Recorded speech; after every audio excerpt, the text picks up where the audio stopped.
Blažević, autorica iz Mostara i iz Bosne i Hercegovine. Napisala sam 3 knjige.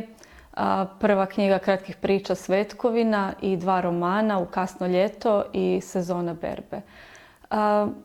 Knjiga U kasno ljeto upravo je izašla na slovenskom jeziku, izašla je i na katalonskom i očekujem još 5 prijevoda. Roman U kasno ljeto ispripovjedan je glasom mrtve djevojčice, 13-godišnjakinje Ivane, koja je ubijena u dvorištu kuće u 1993. godine u Bosni.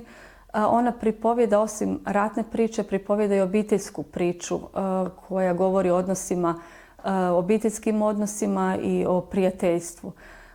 To je roman koji ne govori samo o smrti, nego i o ljepoti života. Ono što je meni kao autorici bilo važno jeste ispripovijedati priču koja se događa izvan kulisa rata, jer je u našoj književnosti do tada postojala samo muška književnost, muške priče koje se odvijaju na samoj bojišnici. Mene zanimalo ono što se odvija izvan toga, izvan kulisa rata i ono što se događa ženama i djeci u ratu.